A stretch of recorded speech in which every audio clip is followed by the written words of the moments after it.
Hey guys, what's up? For today's video, ituturo ko sa inyo paano ang tamang paggamit ng role na Joker. So nakalagay sa description dito, once na vote out ka sa discussion, ikaw yung panalo. Karamihan kasi ng mga players kapag Joker sila, masyado silang obvious. It's either biglang magtatawag yan ng meeting or mangiinis ng mga players para lang ma-vote out. So yun yung madalas na gawain ng Joker kaya madali lang ma-predict na Joker sila. Stop it. Get some help. Paano nga ba ang tamang paggamit ng Joker na role? So ito yung mga technique na ginagawa ko kapag nakakakuha ko ng Joker na role. Pwede nyo din i-apply pag naging Joker kayo. So first round pa lang ng game, punta ka na sa pinakagilid ng bar na malapit sa adjust temperature. Mag-stay ka lang dyan or magtago hanggang may mag-report ng dead body. All you need to do is makasurvive sa first round. So, pwede din naman magtago ka sa security room at pumunta sa pinakagilid na malapit sa vent. Dahil lumabas bigla pag may pumasok na sa may security room. Sa gantong paraan, mapagkakamalan ka na galing sa vent ng player na kakapasok pa lang sa may security room.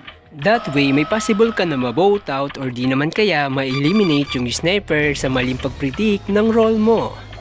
It's a win-win situation, di ba?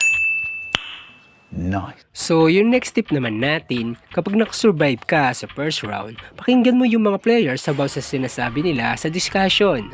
Then nilapit mo yung sarili mo sa crime scene para magka-idea sila na ikaw yung possible na killer. Kagaya na itong ginawa ko.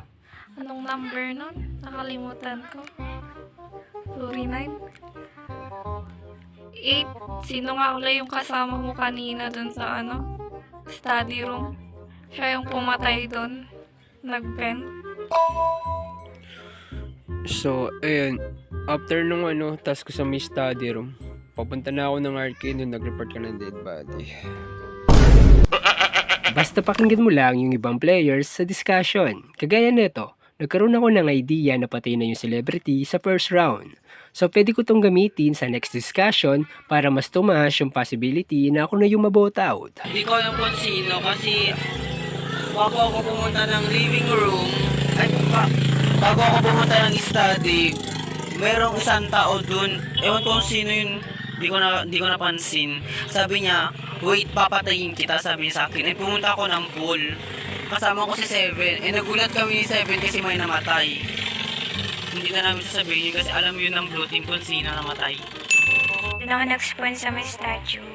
Tapos, umikot ako pababa ng kantin. Narinig ko din yung sinabi ni Juan. Ewan ko sino sumigaw na yun. Basta dumiretso na ako ng lookout. After nung task ko doon, ayun, nag-report na. May nag-notif na sa akin. Yun.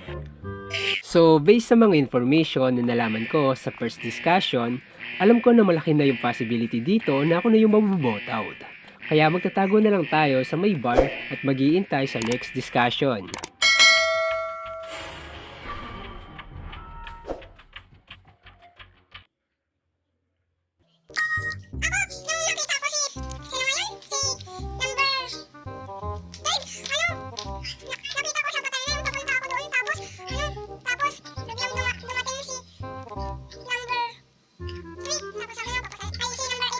Ha? Si 8, kasama ko lang yung si 8. Nandun kami dalawa sa security. Sige, 6, sabihin mo sa amin kung saan mo nakita yung body. Kasi si 2, paakyat niya ng bar. Pabalik-balik yan kanina si 2 eh. Ayun, bumaba yan ng bar sa kitchen. Tapos bumalik, pumunta ng bar. Sige, 6, sabihin mo sa amin. Guys, naglalag ako. Sinabi ko naman yung role ko kay Seven. Alam ko na din yung role niya. Nandun kami sa security room. Sabi ni 6, namatay daw si 12. Ay, na-report niya si 5. Joker yata yung 6. Di ko alam sa kanya, pero ako, alam na ni 7 yung role ko. Alam ko na din yung role niya, kaya huwag niyo ako pagbibintangan dahil pure na civilian lang talaga. Iba ata sinasabi ni 6. Self-report siguro to. So dito sa discussion na to na natin gagamitin yung about sa celebrity or yung sa ventilation. So kung paano yun i-execute, ganito lang yung sasabihin nyo. Ilawin ko lang number 6 ha. Si 12 namatay ito sa boat out, sa boating. Baka si 5 yung na-report mo. No, si 5 nga. Pero ayun, sa mga nakakita sa akin na nagbebenta ko sa may power room kanina, civilian ako guys, baka may snipe na ako. Kung tatanong nyo ako about sa celebrity, boy pa yung celebrity. Yun lang. Ha? So guys, 11 na tayo.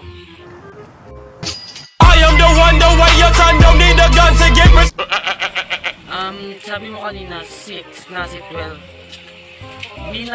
Nakuha na yan, nabuot na natin yan, kaya siya na-kick, and si 5 yung namatay. So, dahil alam nila na patay na yung celebrity, lahat ng sibilyan na nag-notif sa kanila na yung celebrity ay wala na, karamihan sa mga yon ay iboboto ka. Lalo pat yung nag-report ng dead body ay walang sapat na dahilan kung sino talaga yung killer. Then, just in case naman na di mo alam if yung celebrity ay patay na, proven tested na gumagana yung fake ventilation sa may security. Basta ganito lang yung sasabihin mo sa discussion. Sa nakakita sa akin na nagbibend sa may security room, engineer ako guys. Yun lang.